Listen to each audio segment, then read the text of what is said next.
자, 오늘은 높임법에 대해서 공부하는 시간을 가져보도록 하겠습니다. 자, 크게 먼저 현대국어의 높임법을 알아볼게요. 다음 시간에 중세국어의 높임법을 공부하는 것으로 하고, 이 높임법 분야는 현대국어와 중세국어 다 같이 한 문제에 다뤄질 수도 있고 또 따로따로 시험 문제로 출제될 수도 있다고 생각합니다. 실제로 그렇게 출제가 되고 있고요.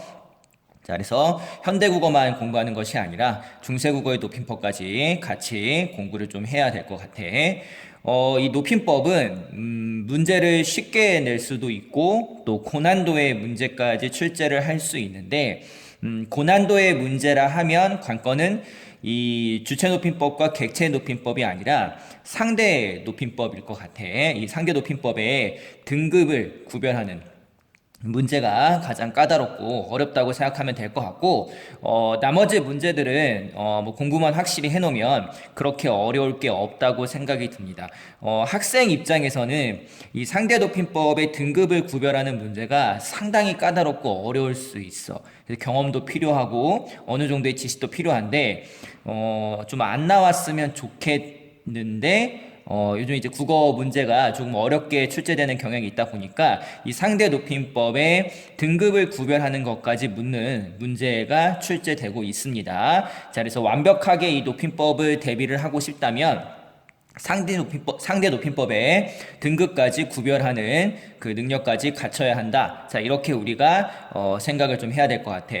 자, 그렇다면 먼저 그 현대국어의 높임법 이제 구체적으로 한번 다뤄보도록 하겠습니다. 자, 크게 번호를 보면 1번, 2번, 3번 크게 세 가지 높임법을 우리가 확인을 할 수가 있어요. 자, 그래서 먼저 주체 높임법에 대해서 한번 얘기를 해보도록 합시다. 자, 주체라는 말의 정의를 먼저 기억을 해야 되겠는데, 주체라는 말의 정의는 즉 문장의 주어가 지시하는 대상이다. 자, 이렇게 기억을 하면 될 것 같아. 주어가 가리키는 또는 지시하는 대상이 주체다. 자, 그래서 쉽게 얘기하면 말 그대로 주체를, 이 지시하는 대상을 높이는 높임법이 주체 높임법이다. 이렇게 기억을 하면 될 것 같아. 자, 그래서 실현은 어떻게 하냐? 실현 방법은 주로 선어말 어미 시, 때에 따라서 이제 의시로 실현되기도 하고, 선어말 어미 시에 의해서 실현이 되고, 그 다음 주격조사 깨서나, 자, 그 다음에 특수한 어휘, 계시다나 주무시다 같은 것을 통해서 실현된다. 자, 그래서 핵심은 이 시가 되겠어. 시가. 깨서는 뭐 별로 어렵지 않고요. 이 시가 핵심이 되겠고, 여러분이 이제 하나 주의를 할 거는 이 계시다, 주무시다 같은 말이 들어있는 문장인데, 계시다는 이제 밑에서도 선생님이 설명을 하겠지만 있다라는 말의 높임 표현이다, 이렇게 기억을 하면 될 것 같고, 주무시다는 자다라는 말의 높임 표현이다, 이렇게 이해를 좀 하면 될 것 같아. 자, 그래서 뭐 어렵지 않게 뭐 요령을 부려본다면 뭐 주시께서, 자, 주어가 지시하는 대상을 시나 깨서로 높인다. 그리고 이제 하나 유의할 것은 이런 계시다나 주무시다 같은 특수한 어휘를 통해서 실현되기도 한다. 자, 이렇게 기억을 하면 되겠죠. 자, 그 다음에 우리가 여기 주체 높임 표현에서 조금 이제 어렵고 힘들 수 있는 부분이 간접 높임이 되겠어. 자, 여기 한번 볼게요. 작은 동그라미, 저기 2번 동그라미 한번 볼게요. 주체 높임 표현은 높여야 할 대상의 신체 일부, 소유물, 생각 등과 관련된 말에도 의시를 결합하여 간접적으로 실현되기도 하는데, 이를 간접 높임이라고 한다. 자, 있다의 높임 표현 중 계시다는 주체를 직접적으로 높일 경우에, 자, 있으시다는 주체를 간접적으로 높일 경우에 쓰인다. 이렇게 나와 있죠. 그쵸? 자, 그래서 계시다, 있으시다 모두 다 있다의 높임 표현이라고 생각을 좀 하면 될 것 같아. 자, 그래서 여기 예시를 먼저 보면 선생님께서 학교에 계신다. 자, 주어가 지금 선생님이지. 선생님을 직접 높이고 있으니까 직접 높임이라고 했고, 자, 선생님께서 수업이 있으시다 그랬는데, 여기서는 어떤 선생님의 말 그대로 수업을 지금 높이는 꼴인데, 이제 간접적으로, 직접적으로 높이기보다는 간접적으로 선생님을 높이고 있다. 자, 이렇게 이해를 좀 해야 될 것 같아. 자, 그래서 간접 높임이다, 이렇게 기억을 하면 될 것 같고, 그러니까 신체 일부나 소유물이나 생각 등은 원래는 엄밀히 얘기하면 높일 필요가 없죠. 신체고 소유물이고 생각이니까. 그런데 높여야 할 대상의 높여야 할 대상의 신체고 소유물이고 생각이니까 우리가 그냥 표현을 간접적으로 높인다 이렇게 기억을 좀 하면 될 것 같아. 여기도 밑에 또 예시를 봐봐.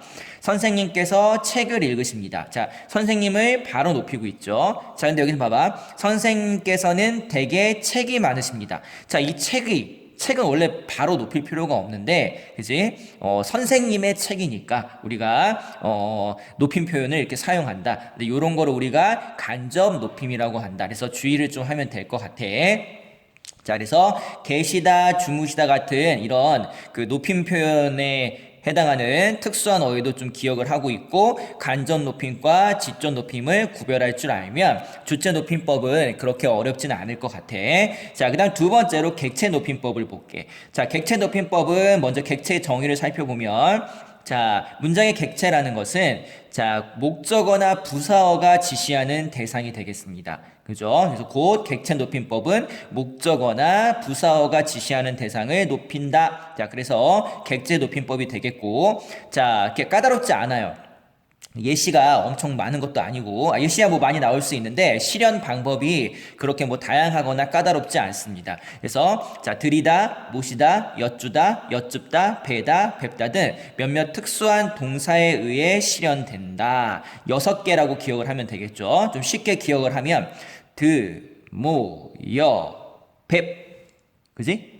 모, 여, 뵙. 뭐 여쭈다, 여쭙다, 배다, 뵙다는 그냥 형태만 다른 거니까 모, 여, 뵙 이렇게 특수한 동사에 의해서 실현되고, 역시 주체 높임법에 껴서 마찬가지로 부사격 조사 깨가 존재한다. 그래서 핵심은 뭐 부사격 조사 깨라기보다는 이 들이다, 모시다, 여쭈다, 여쭙다, 배다, 뵙다 같은 특수한 동사가 핵심이다. 그래서 반드시 이 특수한 동사들을 기억을 해야 됩니다. 기억을 해야 되겠지. 기본적인 높임법의 기본적인 문제는 문장을 주고 그 문장에 주체 높임이 있니, 객체 높임이 있니, 상대 높임이 있니, 그지? 또는 몇 가지가 한꺼번에 실현됐니? 이런 식으로 묻는 게 가장 기본적인 형태거든. 자, 그래서 주체인지 객체인지 상대인지 높임법을 우리가 구별을 하려면 실현 방법들을 정확히 기억하고 있는 것이 가장 중요하겠죠. 그죠? 자, 예시를 통해서 우리가 한번 적용을 해볼게. 자, 먼저 드리다. 자, 우리는 그 책을 선생님께 드렸다. 자, 여기서 선생님은 우리가 높여야 될 대상이죠. 그래서 깨라는 부사격 조사가 실현됐고, 이것도 원래 선생님 깨가 아니지. 그치? 근데 깨를 통해서 높임을 했고, 그 다음 드렸다. 자, 우리는 모국어 능력자이기 때문에 우리가 어떨 때 드리다를 사용하고, 어떨 때 여쭈다를 사용하고, 어떨 때 뵙다를 사용하는지 다 알아 이미. 그리고 목적어를 높일 때는 이 중에 뭘 사용하고, 부사어를 높일 때는 이 중에 뭘 사용하는지도 우리는 이미 알고 있습니다. 그냥 문장을 만들어 보면 돼요. 자연스럽게. 그치? 선생님께, 자, 드렸다인데, 자, 선생님을 드렸다. 목적어로 바꿔봐. 이상하잖아. 그치? 그러니까 이 드렸다, 드리다라는 말은 부사어가 지시하는 대상을 높이는 동사다. 이렇게 기억을 하면 되겠죠. 자, 반면에 이제 모시다 보세요. 모시다. 할머니께 모시다. 이상하잖아. 그죠? 뭐가 자연스러워? 할머니를 모시다. 자연스럽죠. 그래서 모시다는 목적어를 높이는 표현이 되겠고, 자, 할머니는 높여야 할 대상이니까 지금 할머니를 모시고 산다. 뭐 데리고가 아니라 모시고 산다. 이렇게 높여야 되겠죠. 할아버지와 할머니를 지금 높이고 있는 거지. 그치? 자, 그 다음에 여쭈다도 봐봐. 여쭈다, 여쭙다는 목적어를 높이는 거겠어? 부사어를 높이는 거겠어? 선생님을 여쭈다, 여쭙다야? 선생님께 여쭈다, 여쭙다야? 그렇지. 선생님께 여쭈다, 여쭙다지. 그래서 역시 마찬가지로 드리다와 마찬가지로 부사어가 지시한 대상을 높이는 표현이 되겠고, 배다, 뵙다는 선생님께 배다, 뵙다야? 선생님을 배다, 뵙다야? 선생님을 배다, 뵙다지. 그래서 여기 모시고와 마찬가지로, 모시다 마찬가지로 목적어가 지시하는 대상을 높이는 표현이 배다, 뵙다가 되겠지. 그래서 여러분이 자연스럽게 이렇게 해보면 됩니다. 드리다, 모시다, 여쭈다, 여쭙다, 배다, 뵙다만 기억하고 있고, 부사격 조사 깨 함께 같이 기억한다면 그렇게 뭐 어렵지 않게 객체 높임법을 알 수가 있을 것 같아. 자, 마지막으로 제일 어렵고 까다로운 애가 상대 높임법이라고 좀 생각을 좀 해야 될 것 같아. 우리가 자, 먼저 상대 높임법의 정의를 한번 볼게요. 화자가 상대, 곧 청자에 대해 높임이나 낮춤의 태도를 나타내는 표현. 즉, 듣는 사람을, 자, 주의를 할 거는 높이는 것뿐만이 아니라 우리가 한다? 낮추는 것까지. 아, 선생님, 높임법이라는 건 말 그대로 높이는 것에 관한 건데, 여기 왜 낮추는 것도 들어가 있나요? 이제 우리가 문법 같은 거는 체계를 이제 만들어 나가는 거잖아. 개념을 정의하고, 그쵸? 자, 그래서 뭐 중세국어 때 이렇게 뭐 낮춤까지 우리가 높임법으로 만들자, 그게 아니라 이제 학자들이 연구를 하면서 우리 국어는 보니까 높이는 것도 여러 가지 등급이 있고, 낮추는 것도 등급이 있더라. 근데 이걸 따로 다루기보다는 이 상대 높임법이라는 개념 안에서 이 높이고 낮추는 것까지 한꺼번에 다루자. 이렇게 이제 협의를 하고 이제 정리를 해서 이제 가르치고 있다.